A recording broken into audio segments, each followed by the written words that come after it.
ready.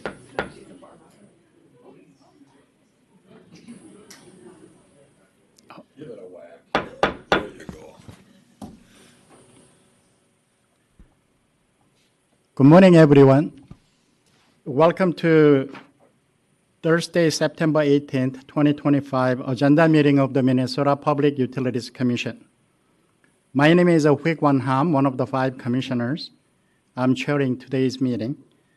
I'll take the role. Commissioner Partridge. Here. Commissioner Tuma. Here. A quorum is present. We have 5 items on our agenda today. Ms. Brownhouse will introduce item number 1. Good morning, Chair Ham and Commissioners. Item number 1 is docket P999/PR25-8 in the matter of annual certification related to eligible telecommunication carriers' use of the Federal Universal Service support required pursuant to Code of Federal Regulations, Section 54.313. The question before the Commission is, does the Commission have sufficient documentation through the filed FCC Form 481 to be assured that the high-cost funds received by each of the ETCs have been and will be used for their intended purpose pursuant to 47 CFR Section 54-314? I have no further questions. Thank you. Commissioner Tuma? Yeah, if the department and Mr. Christensen, if they could come up, please. Do the names for the record. And I got a couple questions.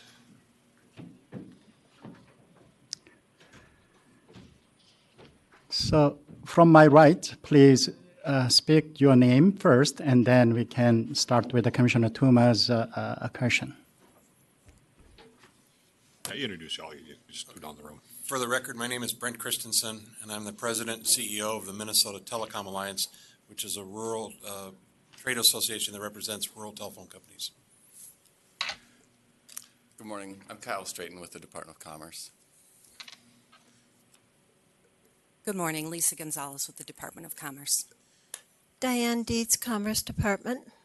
Okay, thanks for your work on the annual filings. I appreciate that. The question I have is, there was some discussion about the performance reporting, and I think we put that in place in part because we're saying these guys are operating telephone companies in our state, and we don't rate regulate them anymore, and so we're looking for things that we can identify whether there's any problems to investigate. So that's kind of my understanding of why we put that in place, is to at least be some sort of early warning signal for you to kind of look at what's going on with the company, and if there's something that's happening, you want to know that.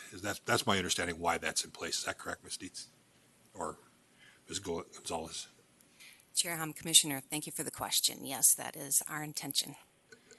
And there are a few that happen every year, and it sounds like it's a phone call. Where you at? What's going on? Is what I read from the record. Is that kind of it's kind of, you know, if something is going on, you're immediately trying to find out what's happening, and are you dealing with it? Is that my understanding? Kind of how it's handled? Chair Hom, Commissioner Tuma. Basically, what we do is we ask for the summary report that the providers get from their USAC performance module reporting, and it has on it, you know, what compliance they're at, 65, 75, 100. So it's very quick, very easy. So, and this year there was, I think, maybe one company that had supplied more than just the most recent support report, and it showed that they were a little under the weather, but by the time they got to the end of the reporting period, they were fine. And I think that's, from what I understand, Mr. Christensen, this is kind of like, I don't know if it's public information, but it's information available from USAC that could be gotten. And so one of your concerns was we're filing a whole bunch of stuff we don't need to file. And I appreciate that, but so I'm looking for an avenue that may simplify it, because I suppose they don't need to read it, try to read through and say, is it good? We could just have in the annual filing a box to check, certify, yes, we are good. okay? Certify we're not good, and here's our report or provided at that stage. So I'm looking for something maybe that could simplify it. And so I think that's kind of what you're saying, is you're not wanting to hide this information, but a lot of our people who are at 100% and been 100% for the longest time, we keep sending in the same paperwork. It's just, granted, it's just a copying and they get it. But is there a different way we could do this? I haven't looked back at the form, but is that kind of what you're trying to say, as we can maybe do it a little different? Chair, Commissioner Tuma, excellent question and discussion, and that's absolutely right. We feel that just a self-certification as part of the 481 filing that says we are in compliance. If you understand the whole process for the performance measure testing, it's only required on certain Universal Service Fund programs, and the data that we get does not line up with the 481 filing. So we're filing data that's not, we're not filing current data. But we have to be in compliance, because if we're not in compliance, then we lose money. The USAC takes that money away. I do believe that the state has a responsibility to understand that we are in compliance with that, and that there's not a penalty that's being imposed by USAC. So either a box on the form like you suggest, or if we can just self-certify and attest that we are in compliance with our performance measure testing, I don't see any problems with that. So Mary, if you could hand out, and Emma, if you could put up on the screen, my thinking. I didn't want to try to create it out of whole cloth today, and so I was looking for a proposal, and so my suggestion is that we have a proposal from you, Mr. Christensen, about, we'll wait till it gets enlarged here, you have a chance to read it.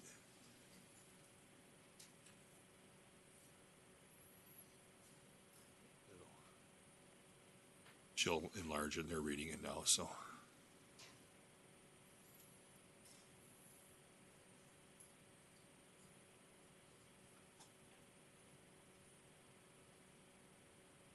You are multifaceted, Emma. We're gonna give you the star for being the multifaceted employee. Of course, Nikki's kind of on your heels too today, so. So my thinking was, Mr. Christensen, if there is an idea or proposal that you can put in front of us, that seems to make sense. Obviously, you're going to work with our friends from DOC in advance to make sense of it. I could see possibly some certification process that maybe saves you a little bit of time, but I didn't want to try to just create it today. And so are you okay with maybe trying to put something together that makes sense, and then there's a negative check off? So if they're okay with it, then our new executive secretary, Sasha Bergman, can just do an order. Are you okay with doing that? Obviously, you might want to talk to some other people in your business, but I threw it on you since you're the one that complained. So, Mr. Chair, Commissioner Tuma, thank you for that. I absolutely can do this, and think this is a very reasonable compromise. Ms. Gonzalez, I don't know exactly, because I didn't dive into what it was and what it looks like. So I'm looking for you to be our experts on this. And so if it doesn't look like it's going to work, I want you to say no, and we'll deal with it at some other stage down the road. That'll be up to our staff, whether it'll be at the next annual filing or do another filing. But it really does fall on you to say, this is good, we can work with that. Are you okay with doing that? Mr. Chair, Commissioner Tuma, this looks reasonable to us. Thank you for suggesting it. You're welcome. And then, Mr. Chair, one last thing, our staff wanted to modify number 12 on the decision options. And it should read, if I understand it correctly, get to the right page. I'm working off of the September 18th filing. I don't know if everybody got that, but it's the same. That's in our briefing paper. So 12 we would delete on the first line during the year 2023 is what staff recommended. And then on the last kind of full line where it has a date December 30th, 2025, we would delete 2025 and replace that with the word annually. So then we don't have to redo it. It's an annual filing. on the end of the year. Any concerns with that, Mr. Christensen? Mr. Chair, Commissioner Tuma, yeah, I do. We've done this, and we have an agreement with Commerce to do this every other year, and that has worked. So we would really strongly encourage you to make that every other year. Okay. Department? Commissioner Tuma, the commission originally issued its lifeline outreach requirements in an order in docket, I think is 2747, and at that time it directs, I believe it directs the department to hold discussions with the industry regarding the cycling for filing these Lifeline outreach, and we do hold those meetings every spring, including with Mr. Christensen, and we discuss the upcoming filings. And 2 years ago, we discussed that perhaps a 2-year cycle would be best. We had 2 previous rounds of filings, and the second round, the annual filings, seemed very similar to the first round, and this brought up the idea that maybe we should stretch the cycle out longer to give companies more of a chance to contemplate changes. And so we figured the 2-year cycle would be good in the future. We may agree on possibly another cycle if that seems appropriate. So you're not necessarily at this stage feeling a need to go away from the 2-year cycle. You prefer us to stay with. I believe the 2-year cycle is reasonable and serves the industry's and the public's interest. So you want to stay with decision option 12 as is? I don't believe there's a need to go back for annual filings. Fine with that explanation, Mr. Chair. I'm ready for a motion when you're ready, unless someone has questions. I would do decision option 1, 2, 4 as amended. 6, 9, and 12 as originally reported in the briefing papers.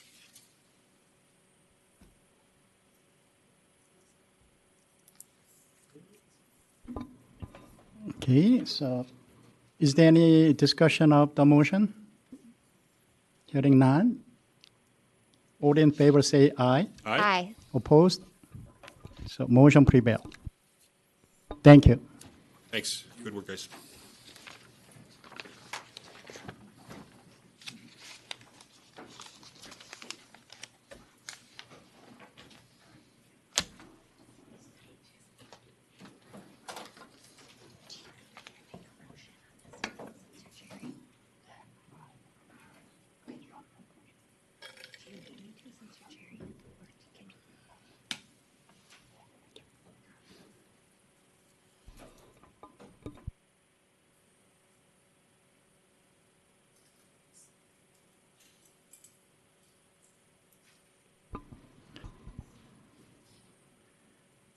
So Mr. Enrica, please introduce item number 2. Thank you. Good morning, Chair Hammond, Commissioners. Today's second agenda item is docket number G-011/D-25-249 in the matter of Minnesota Energy Resources Corporation's petition for approval of its annual review of depreciation rates for 2025. The question before the Commission today is, should Minnesota Energy Resources Corporation's 2025 annual depreciation petition be approved? Staff and parties are available. Thank you.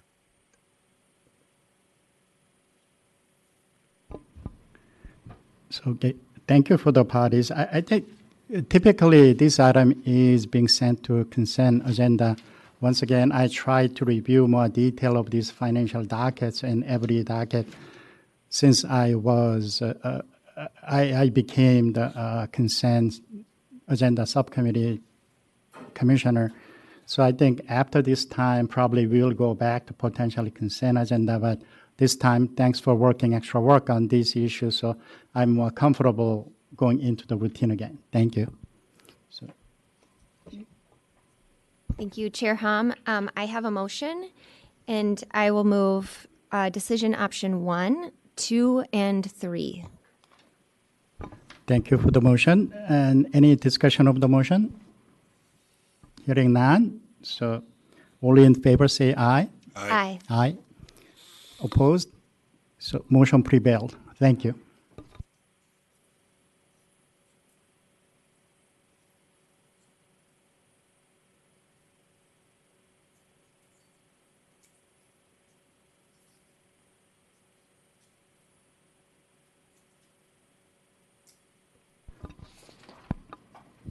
Mr. Mohammed, please introduce item number 3. Good morning, Chair Hom, Commissioners. Item number 3 on the agenda is docket number G-011/M/25/52. In the matter of Minnesota Energy Resource Corporation's 2024. Mr. Mohammed, can you speak up or? Can you hear me? Yeah. Okay, perfect. I think I'm close to it, but let's go. In the matter of Minnesota Energy Resource Corporation's 2024 revenue decoupling mechanism adjustment calculation and decoupling evaluation report. The question before the Commission is, should the Commission accept Minnesota Energy Resource Corporation's 2024 decoupling evaluation report and approve Merck's proposed adjustment to the revenue decoupling mechanism factors effective June 1st, 2025? I have no additional remarks, but both staff and parties are available for questions. Thank you. Thank you. Any commissioner question? I do. Yeah. If Merck could come forward. If Merck are both online. Oh, someone has surprised us with their presence. Good morning, Commissioners. Kristen Stasny on behalf of Minnesota Energy Resources Corporation, and also on the WebEx is Joylyn Hoffman-Malik. Excellent. Thank you. Chair Hom, I just have a couple notes. One thing is, obviously, this is just to accept the report and to determine if it is complete, which I have no questions about. I did want to flag a couple things for your future rate case. In a previous rate case for CenterPoint Energy, the department provided testimony on the methodology for calculating the decoupling adjustment. And that was specifically on a per customer basis versus a rate class basis. And that was testimony by Mr. Bond at the department.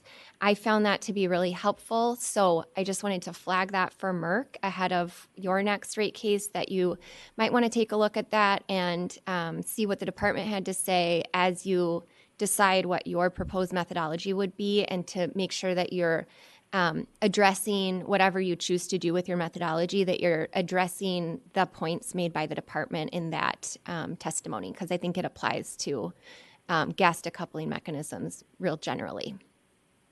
And then the second item I had is, so decoupling, as we considered it when it originally came into play, 15 years ago or so for our gas utilities, we thought of it as important for enabling energy efficiency with the assumption that gas sales would come down. And this is not specific to Merck, but in general, we've not really seen gas sales go down in the state over the last 20 years.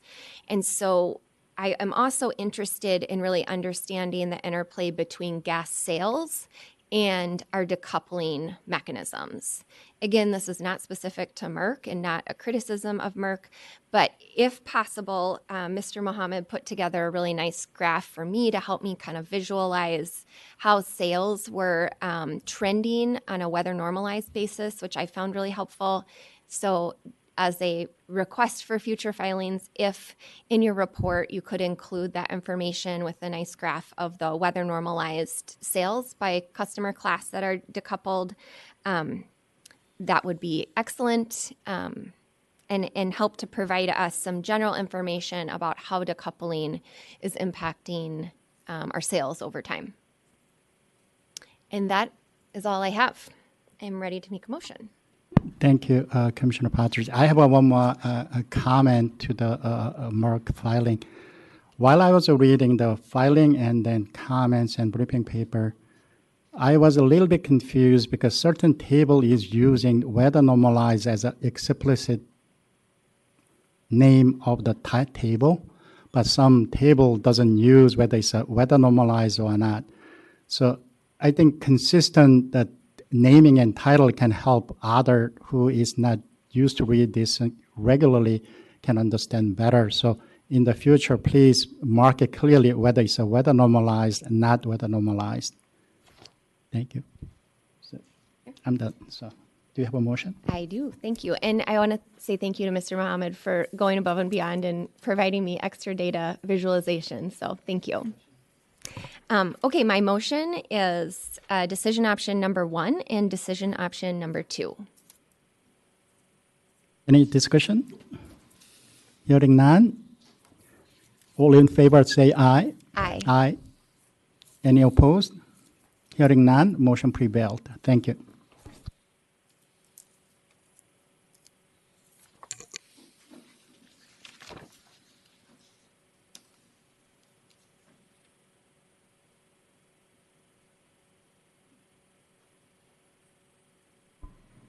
So while we are in transition, I think probably there are questions about these items. So all the parties, please come to the table so we can start with the commissioner question.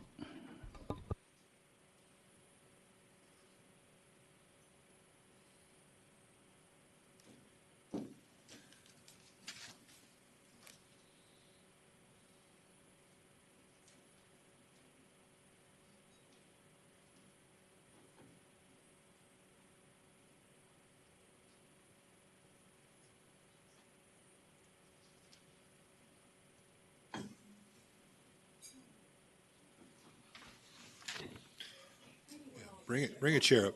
We actually have to practice for next week, so come up here, stack yourself in, and let's see how it works.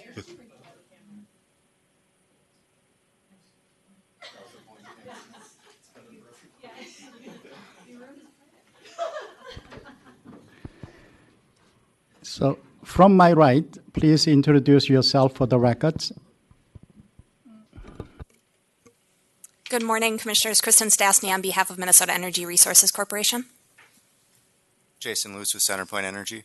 Good morning, Emily Supis with CenterPoint Energy. Good morning, Mr. Chair. Riley Collin on behalf of XL Energy.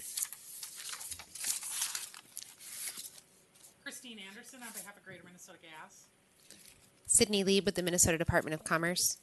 George Shardlow with the Energy Sense Coalition. Good morning, Brandon Crawford with the Citizens Utility Board of Minnesota. Thank you. And Commissioner Partridge, you have questions? Thank you, Chair Hom. I do. I'm not sure if we should start with the easy ones or the more complicated ones. First, I do want to say thank you to parties who filed the decision options, late decision options. Sometimes that can be more confusing, but in this particular instance, it was clarifying and really helped me understand where everybody was, and there was more alignment than was reflected in the record because parties continued to work through issues, so that was great to see. So thank you for that. I will start with a couple, hopefully, easy ones. All right, let me gather myself here real quick. All right, Ms. Anderson, I had a quick question for you around decision option number 22A through D. Do you have any concerns about that one or any questions? Mr. Chair, Commissioner Partridge, no concerns, no objections to it, it's fine. Great, excellent. All right. I have a question for CenterPoint Energy. I'm not sure who to direct this at, Ms. Supis or Mr. Luce. I had a couple questions just about the data in here, and I want to say, in talking with staff, thank you to our staff for pulling all of this great data together. These reports have so much information, and so it's hard to know where to focus. I will start with let's see if I can find this. So on page think it was 18. Let me double check that.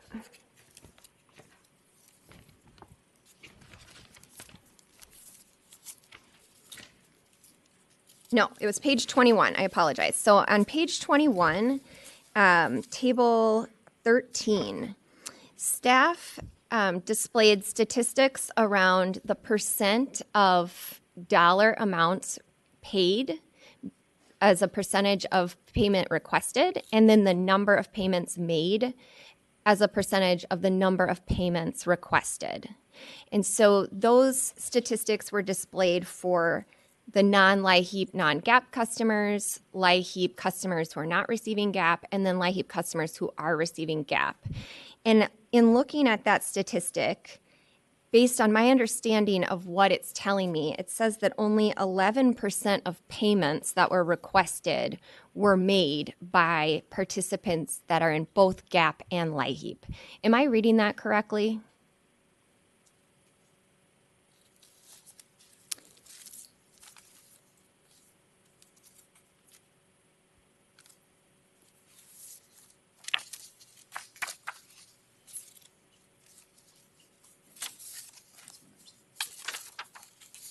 Thanks, Chair and Commissioner Partridge. Without having the data in front of us, we kind of just had a brief conversation, so thank you for the pause. We believe that this was more so directed towards the amount at which the customer paid, but would staff be able to help kind of understand the table a little bit more?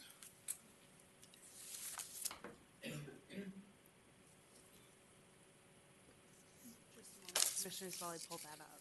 Sure. Question. Yeah, and this could be a matter of different utilities sort of defining these statistics differently. And so I do think that staff has a decision option in here to help to standardize the way these statistics are being calculated, or at least so that we can understand them. Because those statistics, both the 32% of dollars requested versus being paid and the 11% of payments being made, that seems extremely low from what I would expect and from what other utilities reported.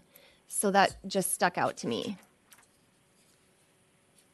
Chair Hom, Commissioners Partridge, my understanding here is that this is the monthly payments requested. These are the monthly bills. So 11% of GAP customers paid their monthly bills on time. Okay. Well, it says percent paid of monthly payments. So I was thinking it was the number of payments that were made as a percentage of the total number of payments requested. Yes, I think that's correct. Okay. Okay. Does that sound right? And Ms. Supas, understand if you didn't put this particular percentage together. Thank you. Chair Hom and Commissioner Partridge, would you mind restating what your understanding was? Sure. So my understanding it says percentage paid of monthly payments requested is that this is the percent of payments that were made out of the total number of payments requested. So an example would be my utility requests 12 payments a year. And if I make 12 payments, it's 100%. And then I can't do math in my head, but you get the rest. I think I followed that. Yes, that's my understanding. Yeah. Okay. Okay. And we can always follow up on these numbers afterwards too, and kind of help make sure that these are kind of consistent with others. Because I think the way that it's lined up, as Ms. McShane mentioned, is that it's GAP participants paid 11% more towards their bills than LIHEAP only customers. So okay. I think that's the way that the percentages appear to be set up. But I think that's something that we can always kind of work with staff on. Okay. Yeah, I think that would be helpful because as it is laid out here, that's an extremely low number if you're receiving essentially one payment a year on average from these customers. yeah, I would expect that's not the case. Yeah, and I would agree with that. So I Okay. think it's just a matter of how the information's presented, and I think that we can, the way that I'm reading Ms. McShane's briefing papers is that it's when customers were on GAP, they paid 11% more than the remaining customers. 11%, they made payments more frequently, is maybe what I'm trying to say. Is that Okay. how you're understanding this, Ms. McShane? That's My understanding was that means that 11%, that is the percentage paid of dollar amount requested. So the actual dollar amount, more so than the monthly bill. okay. On the percentage paid of monthly payments requested? Yes. Okay.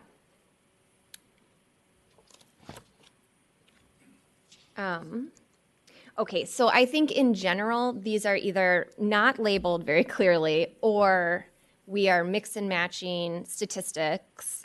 So I think number 2, this highlights the importance of decision option number 2, which is that we need better definition and clarity around the statistics that are being provided, because that was not my understanding at any point of what that was saying. But okay. So with that in mind, it's very hard to make sense of any of the numbers that we have here.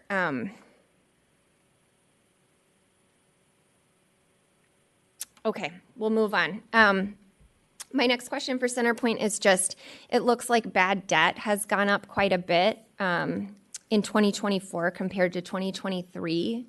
Do you have any sense of why that might be? Chair and Commissioner Partridge, that's due to the automatic enrollment, that customers that were automatically enrolled had a higher debt coming into the program. Okay. Okay, that makes sense with a new group, a new cohort of folks coming into the GAP program. That also makes sense. And then Great Plains. Who do we have from Great Plains here? Good morning, Commissioners. This is Stephanie Bosch with Great Plains Natural Gas. Good morning, Ms. Bosch. I just have a couple questions for you on the auto enrollment. Are you still opposed to filing a plan with the Commission in your next GAP report? I would like clarification. When I looked at the July 9th supplemental comments, it mentioned a feasibility study, and then the decision options mentioned a plan. So I wanted clarification. Is it a feasibility study, or would it be a plan with a lot more details to that? That is a great question. I had that same question for staff. As I understand it, the department initially, and I'd love for Dr. Lieb to weigh in, that the department had initially recommended a feasibility study and then maybe transitioned into requesting a proposal in the next GAP report. Dr. Lieb, is that accurate?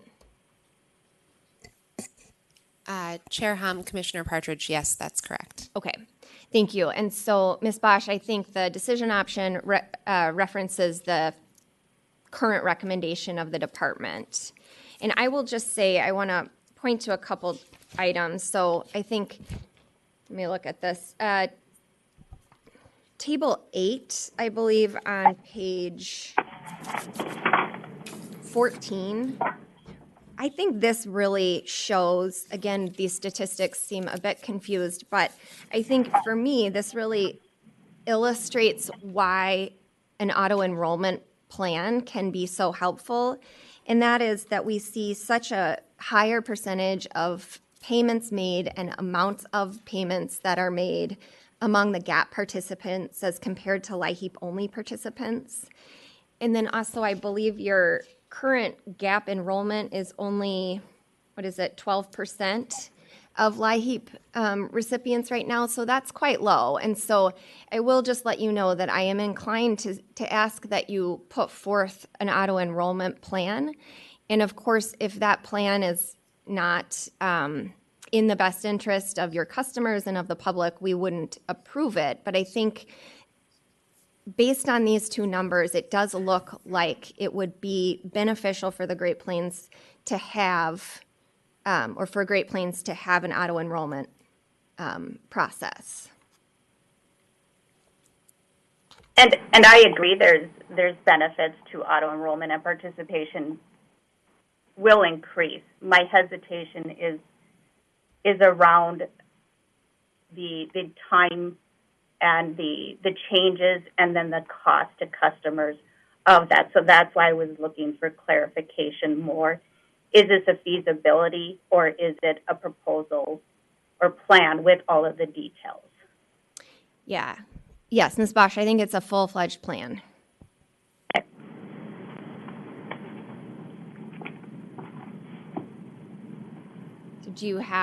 Are you still opposed to that, or do you think you could get a plan together for your next gap report?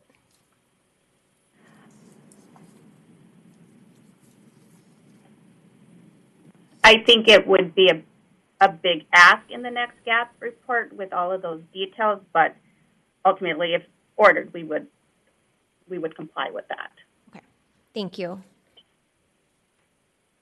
Another question for you, Ms. Bosch, just a question of the approval rate for your gap applications is 43% according to the briefing papers. Do you have any sense of why? Like, what is the primary reason that applications are denied?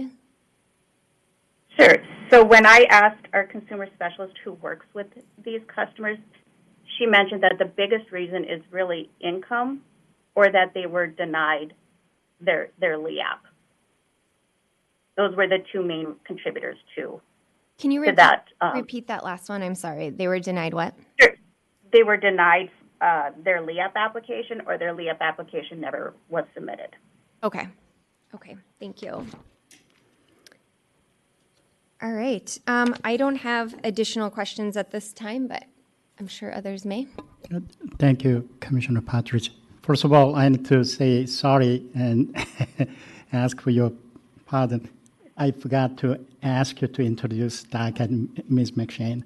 I know you spent a lot of time developing this record, and so I hope that's okay legally. Otherwise, we have to introduce the dockets. I think we can infer from the conversation that the matter has been introduced. Okay, thank you. Okay, I have one comment and concern that I think given what's going on at the federal budget, I have a significant concern with the LIHEAP funding, whether it will be available or not in the coming winter. I heard from Ms. McShane that there's a more possible that it'll come than not coming, but also we may need to have some potential contingency plan in case we have that situation that it is being delayed or it's not coming our way. And also I heard that there is a work group going on to adopt a new statutory change in our state statute on the LIHEAP reference to this auto enrollment and this issue. So I really appreciate everybody working on that in the working group. Hopefully we can have some good news, not the bad news.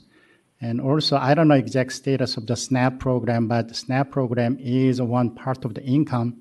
And if that goes away, we may have another situation because income goes down. Even if energy prices are same, we will have some affordability problems. So I think every utility should have give us some thought how to manage the situation. I know it's outside your control, but I think we need to have some plan to deal with it. Any other question from any other commissioner? Are you ready to make a motion? Yeah. Thank you, Chair Hom, and I agree with you. I think that is a major concern. I am ready to make a motion. All right, my motion is decision option 1A through E, decision option 2, decision option 3A through C, 6A through C, 9, 10, 11, Merck modified 12, 13, 14, 15A through C, 20, 21, 22A through D, and 23. Okay, thank you. And any utilities or department, are you okay with this motion? The department supports the motion. Okay. Thank you. Any discussion on the motion? Hearing none. All in favor say aye. Aye. Oppose? Hearing none. Motion prevailed. Thank you.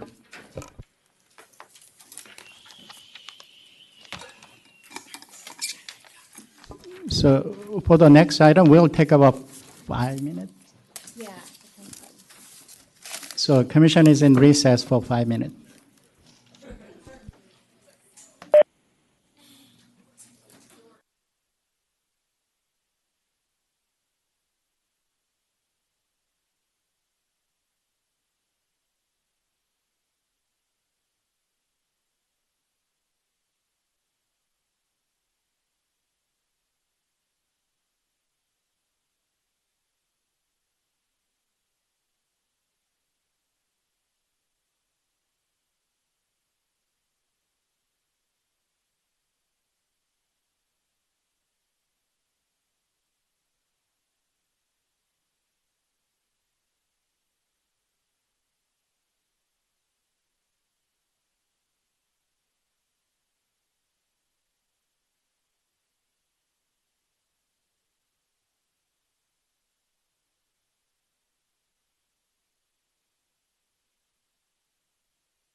Commission is back from its recess. Item number 5, Mr. Panay, can you introduce item number 5?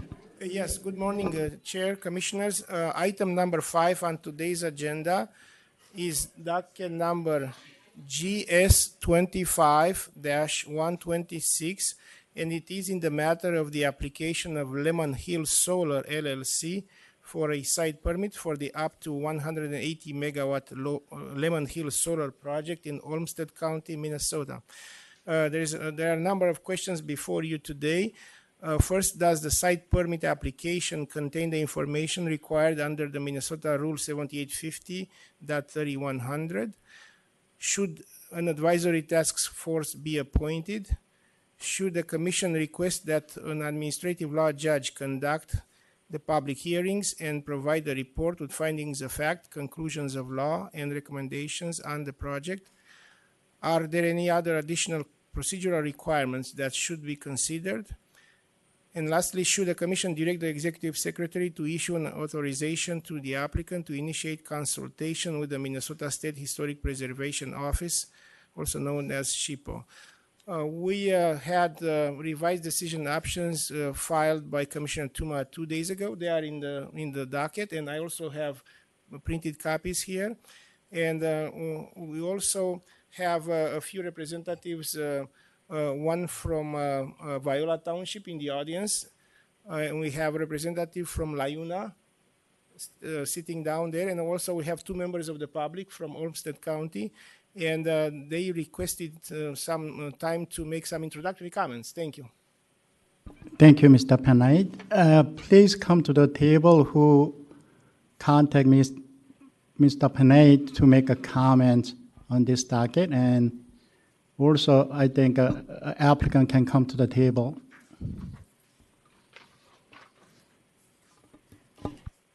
And also we have Miss Agnes from EIP also available for comments or questions. Okay, thank you. So I'll make a little comment on this. I don't know whether you are aware that this docket is filed before July 1st, 2025. So this docket is processed under old law, even though there was a change in the law and that is effective in July 1st, 2025. That's why we have 2 different commission staff in different positions. And Ms. Agnew used to be at the Minnesota Department of Commerce, EERA. Now she's transferred to the commission, but she is now our commission staff. Being said, also I heard that there are a lot of public concern, and I read the public comments. And that's why we decided to allow publics to make the comments as an opening discussion.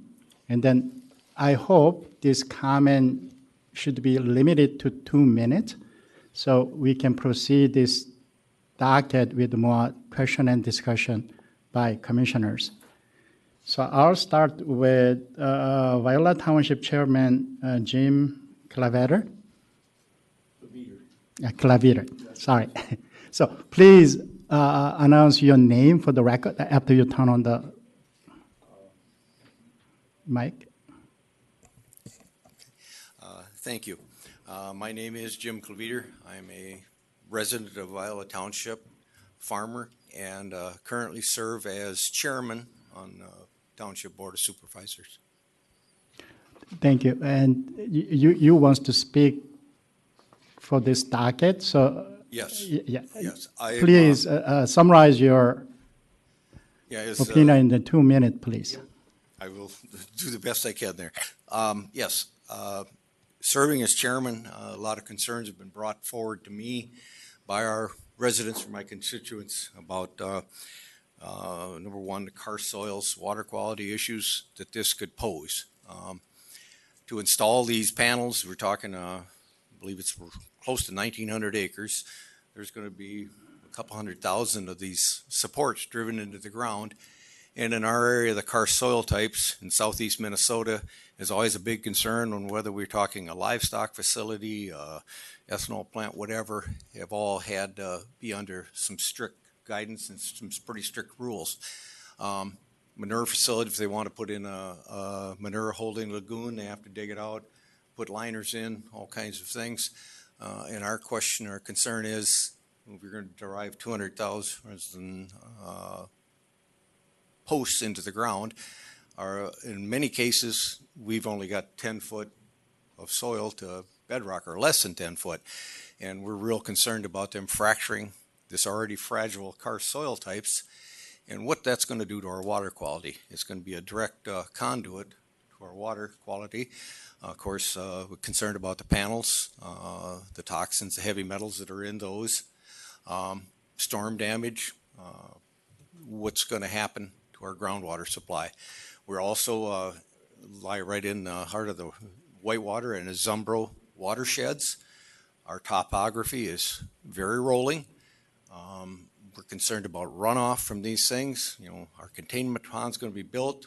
How much, what kind of access is this runoff going to have into our streams? And we've got a lot of springs in the area.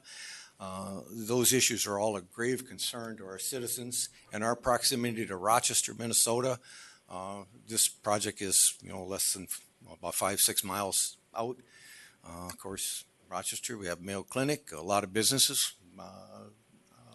Large number of people live there, and as we all know, groundwater has no boundaries. It moves around freely, and that's one of the big concerns. We also are concerned about, we have a lot of livestock in our area, stray voltage with the transmission lines, what kind of effect that's going to have on our neighborhood. We're getting no response on who will be responsible for road damage from the heavy equipment when they're building these things. Townships, we have a very limited budget. What kind of responsibility is going to fall on the taxpayers of our township? The decommissioning thing, I guess we'd like to see some type of bonding or something, but some kind of guarantee that this thing will not be left a mess in 20 years. Who's going to be responsible? We haven't gotten any of that type of information. Six, we know very little of Ranger Power. They haven't been very forthright with the township. We've had one meeting with them. We're very concerned about their financial situation, and are they going to be the ones that will be responsible for decommissioning? And if not, who will be? These kind of situations in our research, they get bought and sold every few years, whatever. Down the road, who is going to be responsible for this? That said, we've had every day I get a lot of conversations, people calling, stopping to see me, whatever. But every day I hear of a new issue. There's been an 80-acre parcel just added to this within the last few months. And yesterday I had it brought to my attention. That parcel is a game refuge for the state of Minnesota. We're wondering where the DNR is weighing in on some of this stuff. And that's why we're here to ask for that. We really believe we need an advisory task force at minimum. I think we need a lot of local input on this. 1,800 acres, 1,900 acres is a big area to cover. And it poses a lot of concerns to the locals. We know where the soil depth issues are. We feel we could help with some of that, but we also need professional help as far as geology and whatnot to make sure that this is done in a safe and respectable manner. And it's not just thrown in and we get left with water quality issues and many other things. With that, I will close. Okay, thank you for your comment. Next, Bradley Nelson. I guess my mic is on. Thank you. I'm Brad Nelson. I live at 6489 51st Street in Rochester, and I own 65 acres right next to a parcel that's been signed up for the Lemon Hill solar panels. My wife and I have an equestrian center there, have been there for decades. We've got many children, starting at the age of 6 years old. And this, we buy the property 4 miles out of the city limits. We couldn't anticipate that this industrial use of ag land was going to happen to us. It's a safety issue. It'll spook horses. The construction, I'm an electrician. I just built a 500-acre solar farm south of Spring Valley, Minnesota. I'm not opposed to solar, but this is a bad location for it for many reasons. It's actually too close to town. It's going to impede on housing, future housing needs of Rochester. It's a real safety concern for us. It's going to dramatically lower our property value. It's a very poor choice.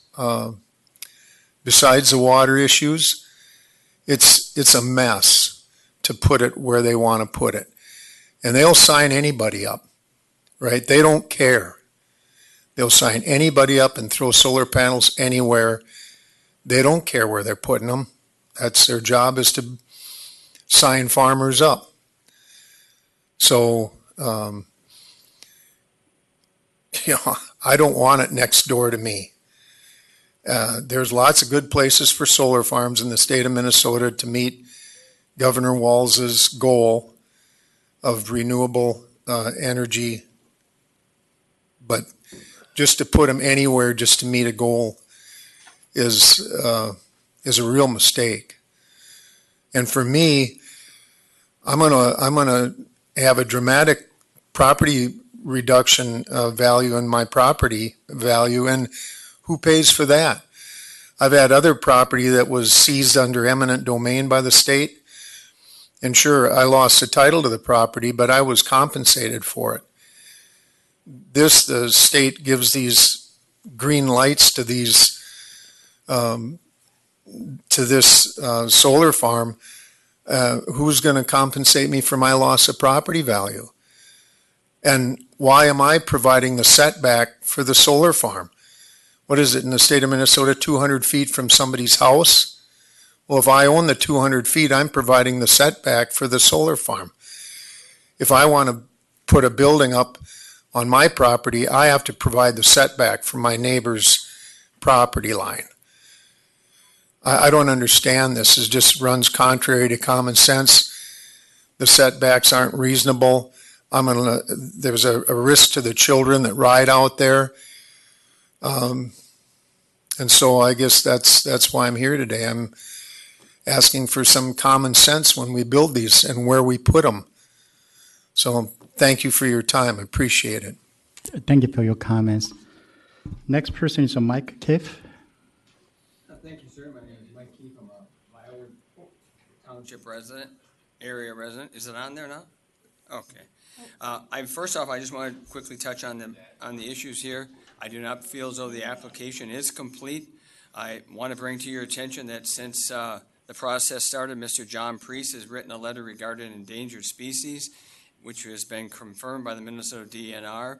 Lisa Joyle, who is the endangered species point of contact, has notified or is in contact with us, and that the wood turtles and the blanding turtles in Viola and Haverhill Township are endangered species according to the state of Minnesota and Minnesota law, and the U.S. Fish and Wildlife is currently evaluating both of those species to be considered federally endangered, and the decision could come today or at the latest by the end of this year. It's an important issue that has to be fully addressed. Another issue is the stray voltage that Mr. John Shea addressed. I would ask respectfully for an independent evaluation of that, and I would also ask that the expert in stray voltage, Mr. Noble Salisbury, highly respected electrician, is involved in that process. Moving on to moving on to number 2, the environmental impact statement, I believe is necessary. We can't take any shortcuts. We share an aquifers with the world-famous Mayo Clinic. Their water is our water. Their wells are our wells. We share all the same aquifers, and if there's poison in our well, there's poison in their well. And the way that could very easily and most likely happen is with frost heave. And if you don't know what frost heave is, and I'll quickly show you a picture. I'm sure you do, but that's where old telephone poles, they move they move like this. This is what happens. They move over time. And if you've got between 230 and 360,000 piles, as they're called, or I-beams driven into the karst, invariably over time, they will move. That's not supposition or conjecture, that's science. They will move, and there's nothing we can do about it. And when they move, they're going to open up pathways for toxic chemicals to get into the water, whether it be farm chemicals or whether it be from toxic solar panels. It will happen. So there's a number of red flags there, and everywhere you look, the Minnesota DNR has all kinds of warnings about penetrating the karst. And so I'm respectfully asking the Commission to really respect our Minnesota DNR, which is, in my opinion, a very highly respected DNR. When you look across the country, we've got RIM in Minnesota, Reinvest in Minnesota, protecting our streams and our lakes. And I think our state has done a wonderful job. And I think the farmers in Viola and Haverhill Township have done a wonderful job. But this project is inappropriate for this area. I'm not opposed to any alternative energy, but it can't be here. And that's the opinion of experts and scientists. Moving on to the advisory task force, I believe it's absolutely imperative that we have it. You guys granted it to Byron a few years ago in 2022, and it's especially necessary here considering the vulnerability of the Mayo Clinic, their patients, their doctors, their staff, and our community. In addition to that, there's no emergency action plan anywhere. There has to be an emergency action plan in the event of a catastrophe, and I believe it's not a matter of if it's going to happen, it's just a matter of when. When you drive that many piles into the ground and you break the karst, you're going to have problems. This picture right here, if you look at this, it may seem rather innocuous, but it's not. You see that little green part up there? They might call it a grassy knoll. That is bedrock right there surrounded by a bean field. And within 2 to 3 feet, you're going to have water. That's how dangerous this is, and I'd like to submit it if I could. That's just one example of thousands. The size of this is massive. It's 3 times the size of LaGuardia Airport, 3 square miles, and it's just over the top. And to put something like this up, you would need a company like Amazon or Walmart to stand behind it, but I'll get on to that. Anyway, we really need an emergency action plan because there's a lot of issues here. It involves a lot of people. It involves the world-famous Mayo Clinic. We wouldn't do this to the boundary waters. I don't want to do it. I don't want it to happen here. I don't want to hurt Mayo. I don't want to hurt my state. I don't want to hurt anything. I'm in favor, but we can't do it here. The science is on our side, okay? We'd also like to have a law judge, and I'll tell you the reason we want to have a law judge is because Ranger Power has a number of issues. They've been a bully. They've been disrespectful. They've trespassed on the land of other people. They've made unnecessary phone calls. Call them harassing if you want. Call them whatever you want. They've bypassed the Public Utilities Commission in some of their letters. Instead of addressing letters to the commission, they've addressed them to Mr. Bull. It's a bully mentality. Additionally, what they have, if you look at this, a guy by the name of Zane Jones signs everything. If I didn't know any better, I think Zane Jones was the president, the vice president, the CEO, the treasurer, the regional manager, and obviously the public relations guy because he's the one on the phone all the time. They're hiding behind attorney-client privilege, and their attorneys are here today. That's why they have 3 pending lawsuits against them right now. We need accountability. We're not getting any of that with this Ranger Power. Nothing. They are not a financially strong company. This isn't Ames Construction. We don't have Dick Ames, Ron Ames, or Butch Ames standing here, a highly respected Minnesota company, putting themselves in front of what they're doing. There's no risk management here. A risk management in a respected company would shut this down immediately because there's going to be civil litigation. It's not insurable. I'm on my last one, sir. It's not insurable. We've put this into artificial intelligence. This project is not insurable. They could possibly get up to $1 billion, but it would require a $25 million retainer from Ranger Power, which they do not have the financial wherewithal for. This is a risk management shutdown. I want to give you one last word. The Arctic Ice Project. The Arctic Ice Project was shut down in January. A great idea to save glaciers. A great idea. But when they looked at it all and they evaluated it, the risk outweighed any potential benefits to marine life. So they had to shut it down because the risk outweighed the benefits. right here, the risks far outweigh the benefits. The potential damage is upwards, according to artificial intelligence, $30 billion. 3M just paid out $10 billion. With all due respect, I'm asking you to shut this project down. It invariably will fail. Thank you, sir. Thank you for your comments. Next is Kevin Prentice, Lyuna. Thank you, Chair Hom, Commissioners. Kevin Prentice on behalf of Lyuna, Minnesota, and North Dakota. We represent 14,000 construction laborers across the state of Minnesota, including many who live in and around Olmsted County. I think the issues that are raised here are familiar to the Commission. I mean, I think obviously each time solar development comes to a new place, they're new to those folks there. They're not new to this Commission. They're not new to those of us who've participated in many of these proceedings for solar and other large energy projects. I would also say many of the issues raised are very important. They're also not unique to solar. A lot of these are the same issues that come up with, that can come up with farms, with agricultural development, with commercial and residential development. Just as an example, piles are used in all kinds of construction, right? For, road posts, highway posts. Our members do highway posts. We do solar posts.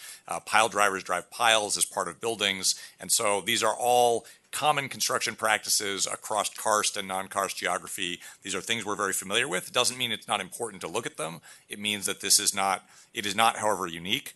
I think the good news is we have a very robust process for evaluating impacts, high standards for design, construction, and maintenance, and that the Commission and other agencies have tremendous powers to enforce to make sure that those standards are actually followed, right? Both during construction, before construction, during operations. I'd say in particular, our members are trained specifically to mitigate many of the impacts that folks are talking about, right? Making sure that the levels are appropriate, that we're doing the grading properly so that we're not creating stormwater runoff in the wrong places so that the water goes where it's supposed to go according to the plan that's been reviewed by DNR and MPCA and by the Commission, that we are doing appropriate stormwater controls, that we are making sure that the piles in particular, when we're doing posts for a solar project, right? People are very aware of how far you can go. What, is it soil or rock? How deep is that? And absolutely making sure that you are not puncturing aquifers, which is a very, very expensive problem to fix. It can be fixed. It's very expensive to the contractor. Every effort is taken to make sure that you are not responsible because you can end up in years-long proceedings with PCA or another agency to fix those. And so important issues we've dealt with before, issues that our folks are trained to deal with. I'd also say our members live there. People who work on this project and are doing those posts are the same people working for some of those local contractors like Ames, year in and year out, who are familiar with the geography, familiar with the soils, and familiar with the local concerns. And they are the same people who are going to have to live in these communities and, who work on this project and say, if they ruin their neighbor's land, right, they're going to hear about it for a long time. And so I think we do respect these concerns. I think there's a great process for dealing with this. In terms of, last thing, in terms of developers, we expect developers to act responsibly. We have certainly advised developers on ways that they could be better, and we're always happy to talk to folks about how there could be better engagement or avoid misunderstandings about who should be calling whom, et cetera. We're always happy to be helpful wherever we can, since our folks live in these communities too, and we want people to be happy with the result of what gets built. I have never seen an advisory task force solve a problem. That's just, I haven't been part of all of these. I do think that there is a robust process, and I don't think there's a specific issue that clearly they could solve. I would say in this, we support the staff decision options. We also appreciate Commissioner Tuma's additional decision options. These issues that have been identified are not necessarily new. They are important. They should be studied adequately. It's appropriate to ask the company to come with additional information for a robust hearing that will be managed by an administrative law judge, right, independent of the Commission, independent of the company. I think we have a great process, and I'm sure we'll hear a lot more about these, and we'll have a chance to really drill down and put the company under some pressure about how they're going to solve these problems. Yeah. Thank you for the comments. Commissioner Tuma, you have a question? Well, I'll let the applicant respond first, just if there's any responses you have to the discussion, and then obviously if you're okay with decision option one, and then we'll work from there. Thank you, Chair Hom and Commissioners. Christy Brusvin appearing on behalf of the Lemon Hill Solar Project, and I'm joined by Sergio Trevino, the Vice President of Siting for Ranger Power. I just want to remind the Commission that the Ranger Power team was here a month ago, for a final decision on another project in Minnesota. This development team is experienced. We've used the same technical experts, the same outreach, the same kind of engagement, and certainly the same commitment to the community here for the Lemon Hill project. We certainly understand and appreciate that there are additional issues here that are important to this community that we need to make sure that we're educating on. I think it's important to know, too, that this team is very committed to working with folks. In fact, we have engaged one-on-one, and I know while that maybe doesn't sit well with everyone at this table, it's something that this commission has asked of other utilities, of other developers, and we want to be a part of the community. We want to develop those personal relationships, and sometimes that outreach is the best way to do that. But we're committed to this process. We're here at completeness, and we have a complete application. The application before you includes all of the information required under Minnesota Chapter 216E and 7850 in Minnesota rules. We appreciate EIP's analysis of that. And we know that there's additional information that's been asked for at this early stage. This is typical. As Mr. Pranis said, these are issues, property values, threatened and endangered species, groundwater impacts, construction practices, that this commission sees all of the time, not just with solar, but with other projects. And it's something that we know there are standard permit conditions that we'll address. We know that the environmental assessment that will be independently produced by EIP staff in this case will address those issues, and we're committed to making sure that we're providing additional information that EIP staff needs in that analysis, and to build this record in a way that when we bring this back to the commission, both for a scoping decision and for a final decision, that we'll have a complete record before you. And so I think at this point, I would just note that we are in agreement with staff's recommended decision options, 1, 3, 6, 7, and 9. And we appreciate Commissioner Tuma's additional decision options. That timing will work for us. We've already been engaged in collecting the information that EIP staff raised in their completeness comments, and to the extent that that's helpful to have before we notice the scoping meeting so people know what additional information is available, we think that could be helpful in this process. Thank you, Ms. Brusen. Ms. Agnew, thank you for your work. Quick question, couple quick questions. Your decision option, my decision option 1 includes all the stuff that you're going to put in your scoping work before, so there's nothing new. I probably added a couple things that I think the township wanted to emphasize with regards to the karst issues, and also with regards to the kind of what's in these panels and what of a catastrophe would happen, what is happening. I didn't include the decommissioning or that's just done in the normal course of our activities, because we want to make sure that these guys are going to be able to finance any problems. That's pretty normal for them. But so I just wanted you to know I wasn't trying to trample on the work that you've done. I just, again, with the public interest in it, I thought it'd be good for us at least to make sure in the order we mention those things that the community has raised. And I'm assuming you have no problem with decision option 1. This is Lauren Agnew, the EIP staff environmental review manager for the project. I have no issues with your decision option 1. A lot of that is what I had already requested from the applicant. My only comment is that letter E, the rare and unique natural resources, I had included that end phrase, potential impacts on unique habitats in the project area, before Lemon Hill and Ranger Power had informed us that native prairie was not present. So that last phrase, the unique habitats, was intended for the potential native prairie that has been confirmed not to be present. So that last couple words could be removed from letter E, just have them provide additional support on the finding that no federally listed species are present. Okay. And that'll be handled. I mean, we can leave it in there. It's you know what it is, and they're going to have a scoping meeting, and that's important. And that's, I think, the importance about the EA here is you will be developing the EA on behalf, independent of the applicant.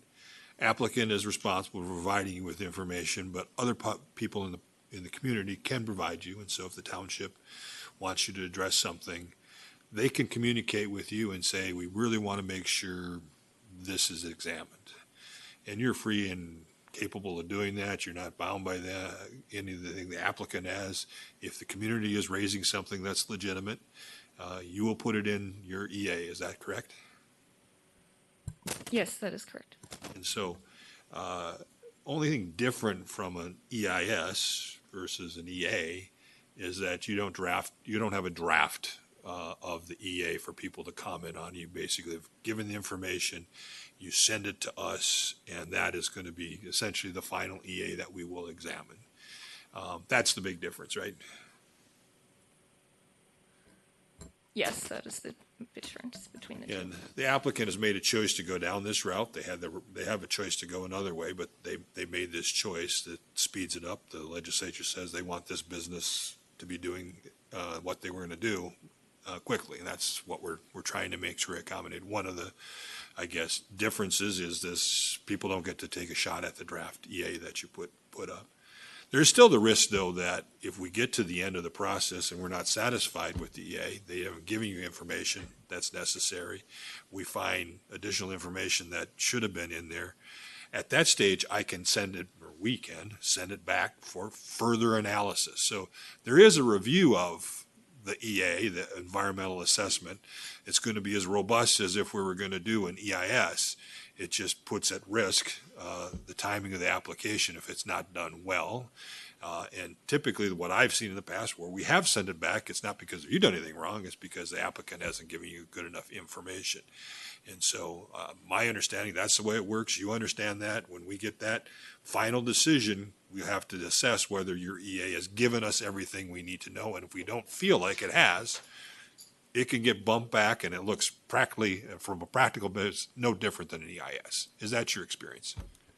Yes, that is my experience, and I anticipate I will be receiving comments on the contents of the EA during the hearing comment period, both from members of the public and agencies. So, yes. In that idea of taking a little bit more time here, that scoping meeting that you're going to have down there in that community, okay, is going to be an important meeting for them to attend and provide information for. We're not going to take exhibits here. We're starting the process.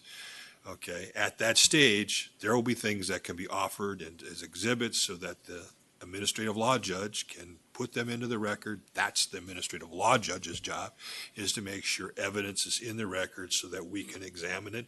And you'll facilitate and work with, along with our staff from our permitting staff, you will try to facilitate, make sure people can get that evidence into the record so it can be considered at scoping and also during the final determinations, decisions, and analysis that the ALJ will do. Is that right? Yes, that is correct. We do everything we can to ensure that members of the community have the ability to comment and provide exhibits in the way that is most accessible to them, whether coming to the in-person scoping meeting, the online meeting, or sending us email or US mail.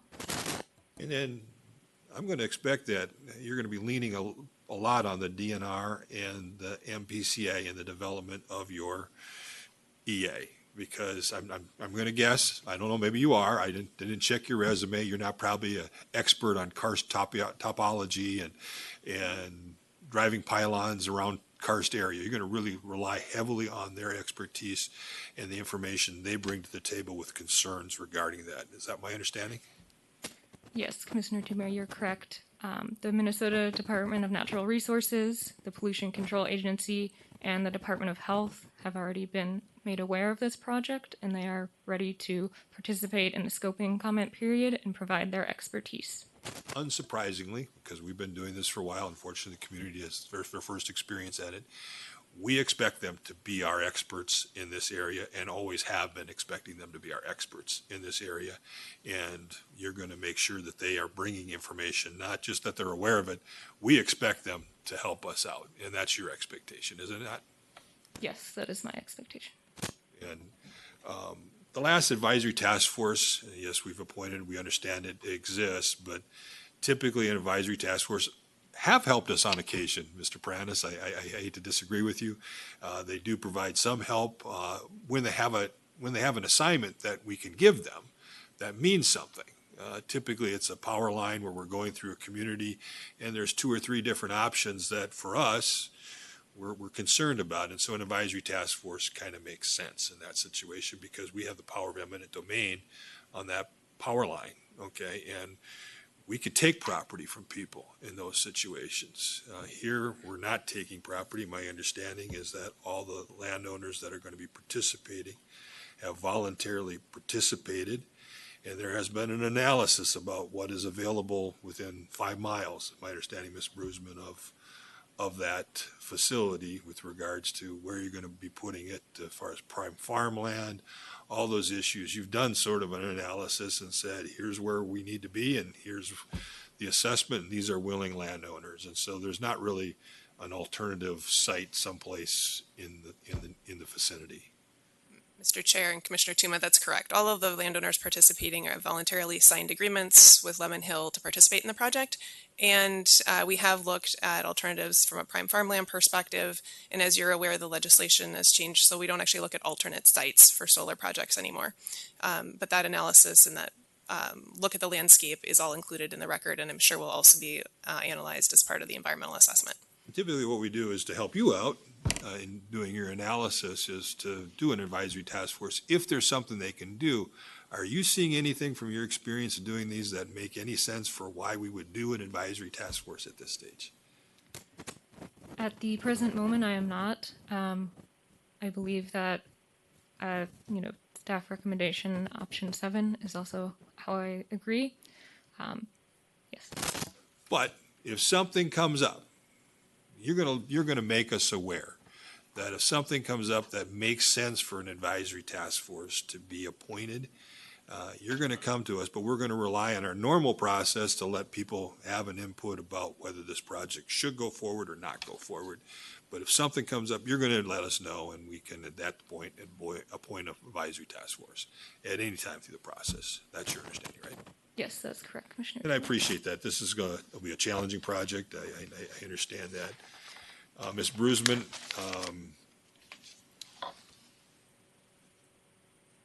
216E.04, you made a choice to do it this way. Okay, that's the process in the statute that allows you to do what some people think is less of a vigorous process, but basically it's saving you a draft EIS, and it's giving you a few more months, and it's requiring us to get it done quicker.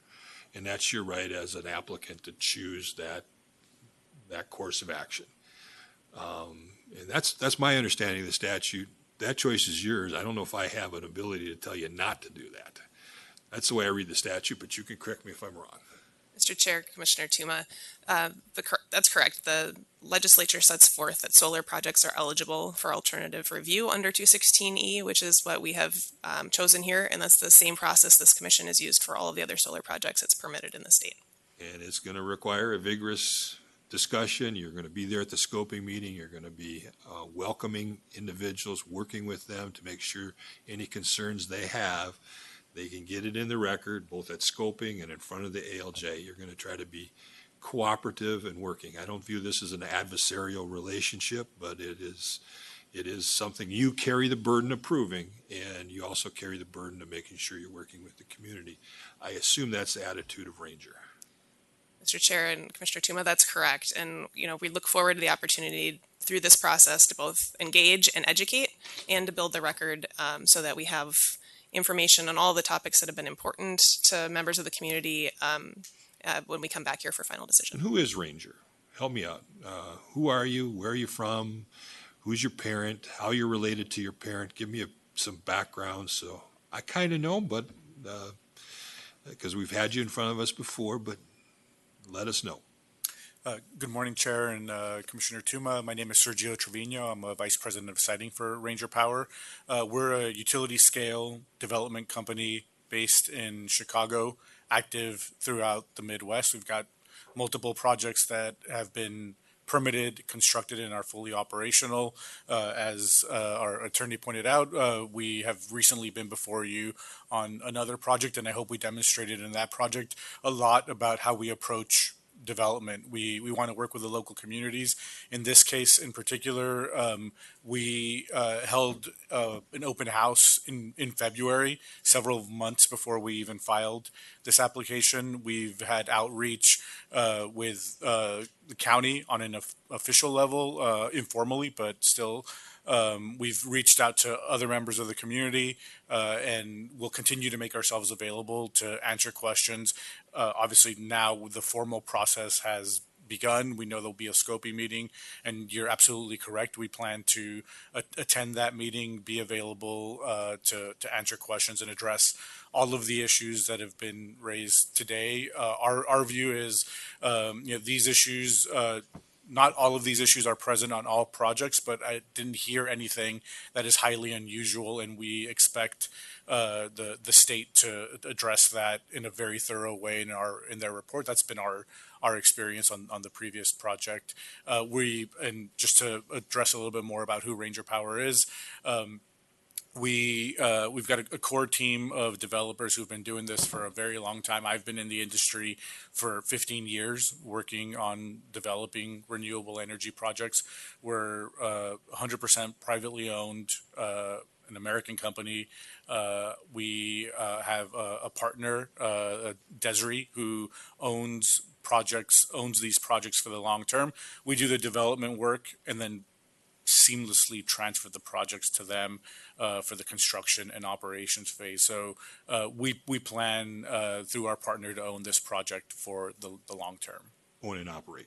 Correct. Yes. And I think Desiree, my understanding, had something to do with the construction of the second solar farm in Minnesota, which is up in near Forest Lake, Sunshine Township, that area.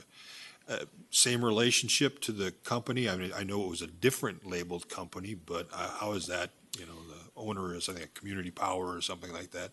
How is, I don't know, sometimes they just have different teams put together. What's your relationship to that facility?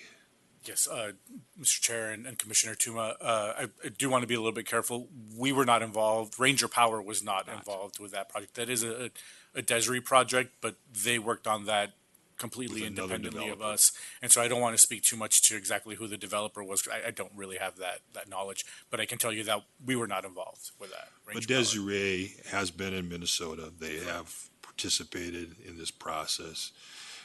They're the parent. They're the ones providing the money for you to do this, is be my guess, and they go out and find investors. But Desiree has an expectation of how you perform in a state with the communities that you work with, I would assume.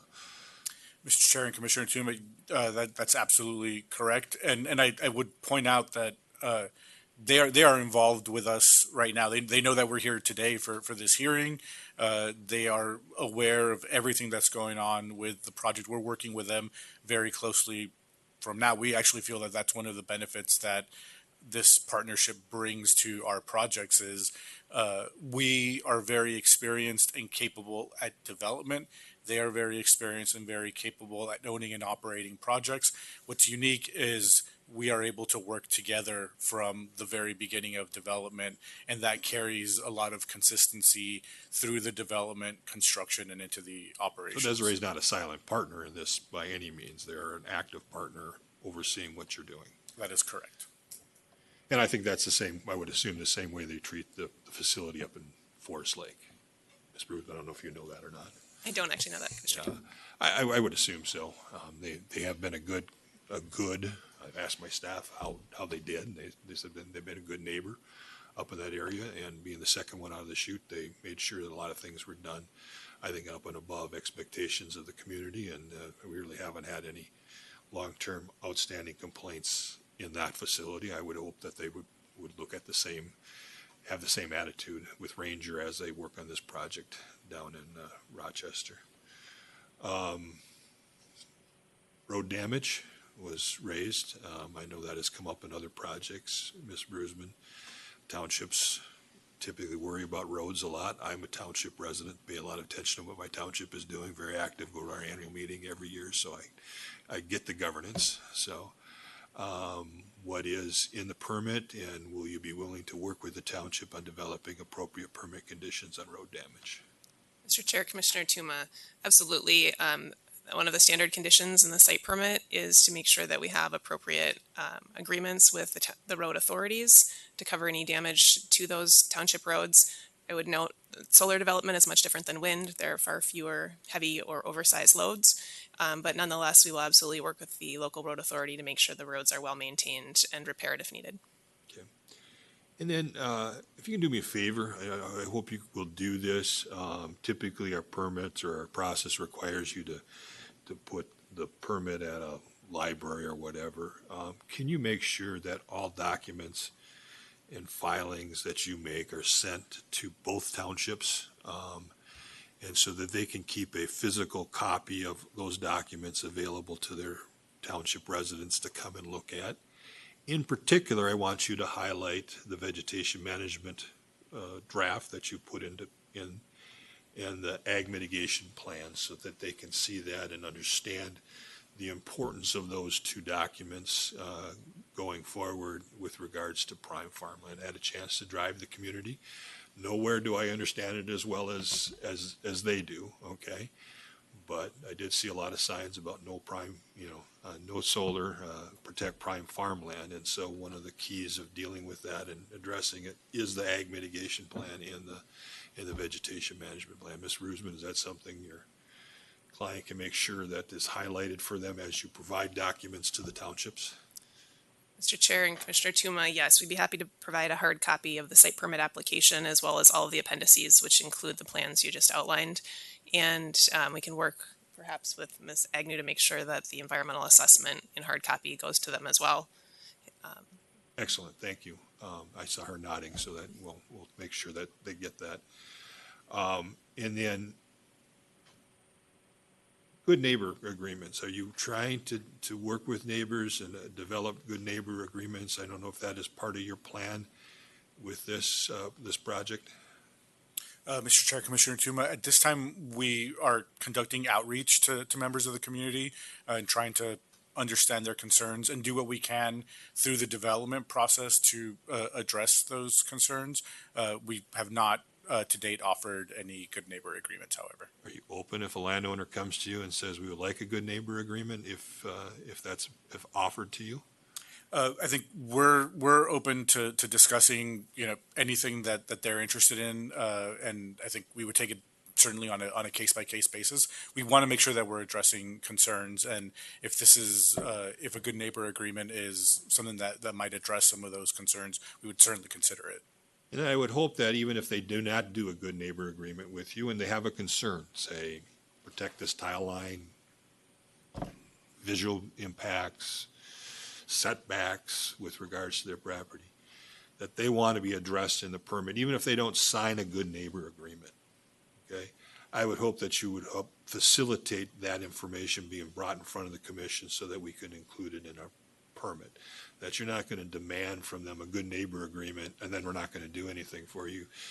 Regardless of whether they have one of those gold and black signs on there, which I like the colors because that was my campaign colors when I was running for office. Even if they have one of those signs in their yard, you're still going to work with them and try to find a way to mitigate concerns, even if they want to passionately say no throughout the whole process. Is that my understanding? Mr. Chair and Commissioner Tuma, yet our standard process involves us reaching out to neighbors to the project proactively. We actually began that process on this project already, which I think the commission is aware of, and that's exactly what we're trying to do is hear directly from neighbors to the project what their specific concerns are, so that then we can turn around and see, well, what is it that we can do about this? We've talked in previous meetings about vegetation management plans. Our experience is it's best to develop those specifically in relation to the project as it's located relative to each neighbor to the project. You need to get that information locally to be able to develop a plan that addresses their concerns. And with any range of issues, I think the same kind of concept would apply. The more that we know, the more that we hear from folks. And that doesn't need to be done through a good neighbor agreement. That's typically why we don't do them, is we can address these issues without the need for a good neighbor agreement. That's good to hear. I mean, and it's important to understand that whatever vegetation management plan that you have in your application at this time is basically a form shell that you will be willing to add to and address any concerns that neighbors may have with regards to the project. Is that correct? Mr. Chair and Commissioner Tuma, that's correct. The plans at this phase are necessarily based on the current design of the project and what we know about the area. They are subject to change and typically will change as we move forward into later stages of design and approach construction. Commissioner Tuma, can we ask? No, I'm not, no, you can't ask questions. You will have an opportunity to participate extensively in the process.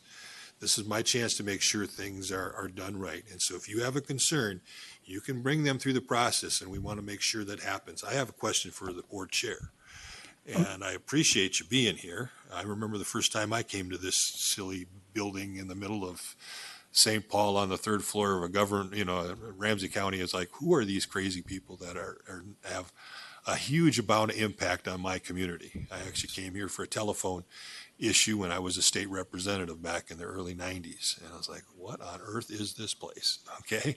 And so I want you to understand a little bit of what this is and what I view, and I think this commission views, as our relationship to you, the township.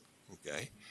We do view you very much as partners in this process. And I know that right now you're going to be passionately saying no. And you're free to do that, and you're free to continue to passionately say no through the whole of this process, okay? And you're right, and you want to be able to, hold their feet to the fire, provide our staff with good information so that we can make a decision.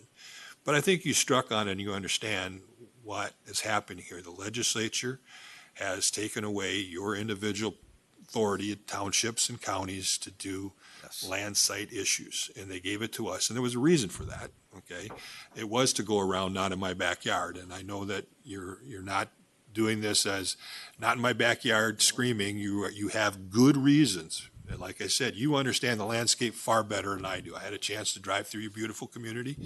I was able to see what's going on, but I will never understand the landscape as well as you, having farmed there your whole life and being a township officer. I respect that extensively. So that's why we look to you as partners in this process. But we also understand you are free to say no and continue to say no and provide information to why our decision should be a no. But the legislature made an indication to us that these businesses coming in front of us who are seeking a permit can have a right to build on their property what they would like to build on their property. Just like your neighbor farmer, if he wants to grow soybeans and you think he should grow corn, you can tell him no. You're free to tell him no. That's dumb. Look at the tariffs going on. Why are you growing soybeans? And you can even protest on his road and say, don't build it, okay? You can do that, okay? But now some of your neighbors, and I know some of them are probably not connected to your community, maybe they're the properties in trust owned by the third generations or whatever, and you're concerned about what's happening on your landscape. I get that, okay? I get it, what's going on, I understand it, I've seen it enough in this game, okay? And you have a right to help me out understand why it should be no, okay? And we'll listen to that, but here's my promise to you, okay? As I listen to you saying no, and I will listen to all your arguments saying no, here's the reality, okay? And it's not uncommon that this applicant will do a good job. We're planning on it, hoping that they do. We don't want them to fail. We want them to succeed. They're a business trying to provide energy so that we can have air conditioning and power to run equipment, and so that that Mayo Clinic can have energy to make sure they heal people, okay? That's what they're coming and promising us to do, okay? And the difference between your neighbor who is growing soybeans instead of corn, when they decide to grow solar panels, okay, they got to come to us, particularly if it's over 50 megawatts. They got to come to us and seek provision. And you know what? They have to mitigate impacts to their neighbors. That's what the statute is designed to say. You are to look at if they can build it and it's safe, they need to mitigate impacts on the community that you represent, the community the neighboring township represents, and the people that live around it. We can mitigate, and a lot of the statute is designed around those mitigations. Now, there may be a no here, and we'll listen to that no, but here's my promise to you. Even though you say no, okay, I would hope that you be willing to say, if the answer is yes, which has happened on on quite a few occasions, if the answer is yes, here are some of the things that we would like to see you do. We would like to see you do this on roads. We would like to see you do this in the ditches. We would like to see you do this on the vegetation management plan. We would like to see you do this on screening, setbacks, fencing, okay? I will not hold that against you, okay, on your no. Sometimes I've seen in the failure of townships that have done this in the past, the failures, they're so busy yelling no, they don't provide me with good information on having to make a decision. If I have to make yes, if they do their good job and I have to make yes, I don't always have good information to protect your citizens. I want to protect them. I know the rest of my commissioners want to protect them and want to make sure that they're treated fairly. And we want to protect the karst, we want to protect the water, we want to do all of that. So I just have a promise to you, you can scream no all the way through the process. Your landowners can scream no all the way through the process. I will not, and I know my fellow commissioners will not, hold that against you if you try to say, if it does happen, please do this, okay? That's my promise to you, because I want you to be able to say no and make a vigorous argument for no, but it would really harm the process and harm me and make me feel terrible if I get to the end of the game and I have to say yes, and I don't know what the concerns were from your township. So that's my promise to you. Go ahead and be no, be a stringent no, but I hope you be willing to participate. I'm not going to ask you whether you are. That's a decision you'll, I'm sure, make with your board members. I'm just making a promise to you as we enter into this process, that's what's going to happen, okay? Here's my other promise to you, okay? If we do say yes, and we do have a permit, okay, that we're going to let them build, okay, I do look to you as part of our enforcement network, okay? It's what we do. We've actually worked it into our permits that we communicate with our counties and everybody. So even if we do say yes, okay, and I don't know if we are, we have a lot of process to go between now and then, I will look to you to be our eyes and ears on the ground enforcing it. And we take it seriously. And if you don't believe we don't take it seriously, I just suggest you give Jim Christian a call down at Grand Meadow. He's a city administrator down there, and ask him whether this commission holds their permittees feet to the fire if they don't do what they promise. Okay? And we did, and it's results. We are not here to help them. We are here to manage what they do and to assure that they do it appropriately according to the law. And so this agency is very much about instituting the law. Okay, the law has pushed us towards making sure these businesses can come to Minnesota and do good things. If they want to grow solar panels, you know what? They're going to grow solar panels, but they're not going to affect prime farmland. We don't want that. And the difference between the prime farmland rule for these guys is that we can tell them to grow pollinator-friendly stuff underneath it to make sure that when they do leave, they decommission it appropriately so that it's still prime farmland when they leave. Okay, it's not going to be an industrial site. We don't want to see that.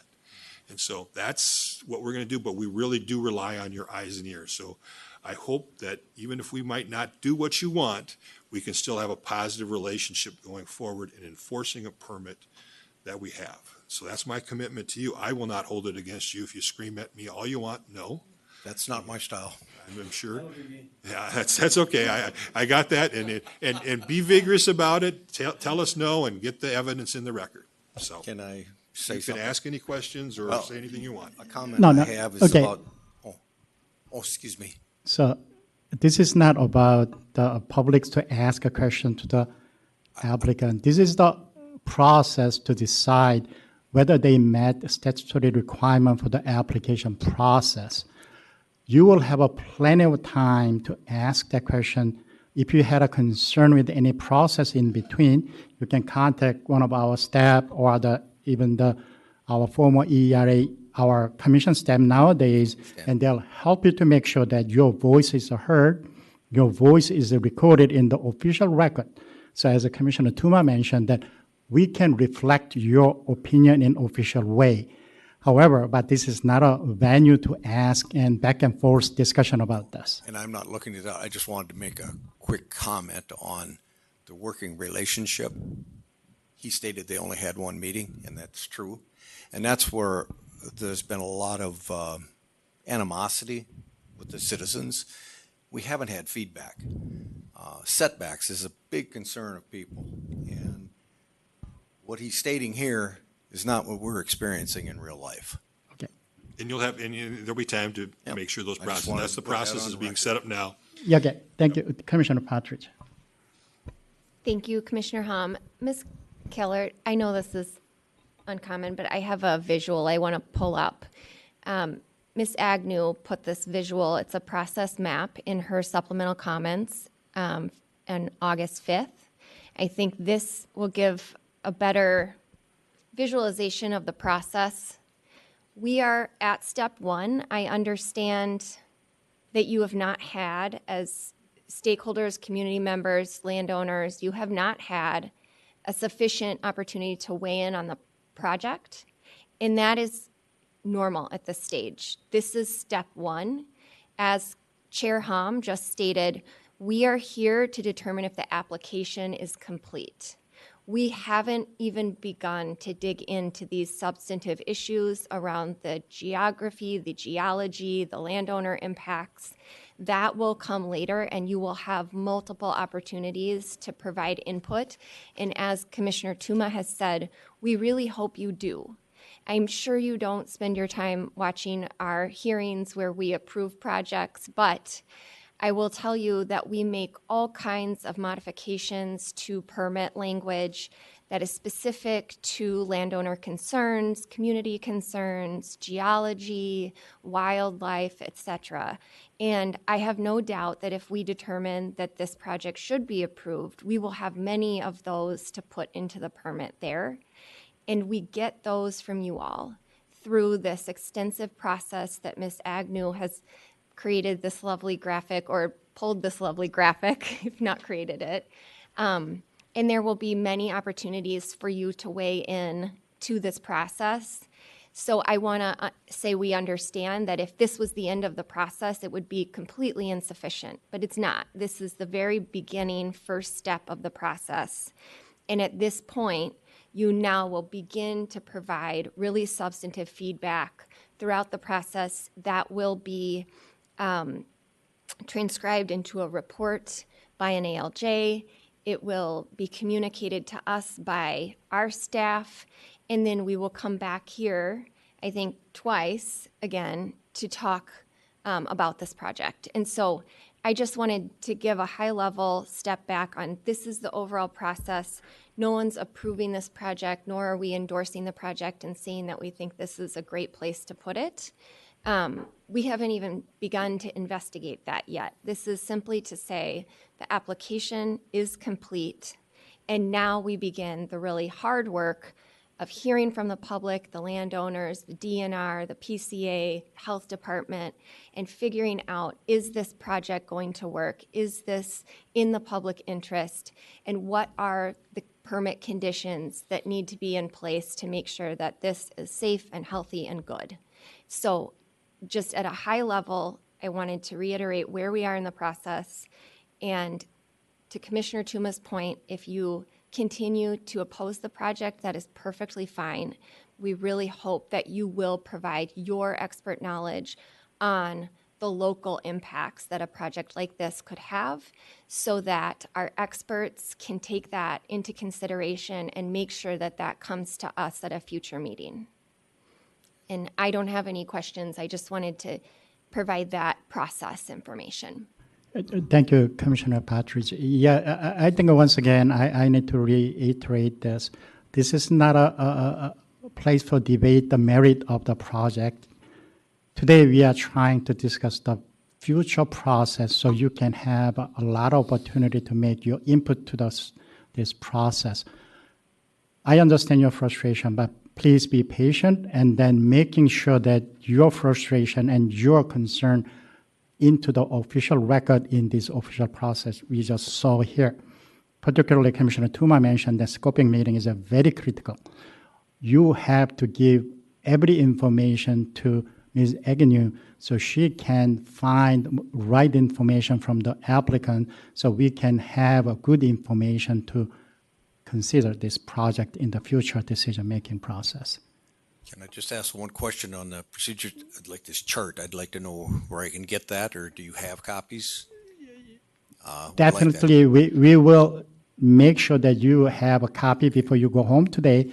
And also, my understanding is a lot of this information is already available in our website, but we will communicate with our staff to make sure that community is fully understanding what the process is. And then just one other point. We have a lot of elderly people in our township, and computer savvy is not their forte. Just as far as posting of the meetings and so forth, where will that be done so that people are aware of when and where they need to attend? Where will that information come from? Does that come from you or? Thank you. That's why I think you are a very active participant. So please communicate with our staff, Mr. Panay. He will help you all those details to make sure that every citizen of your town has the ability to participate in this process. If they have any concern with mobility or any other things, we can potentially have like a virtual meeting, or if you have a trouble accessing internet, we can use a more traditional way to communicate. I think that all those concerns should be raised to Mr. Panay, and he will help you with. Yeah, you'll create a list. If anybody wants to sign up for a list, I would think a list created.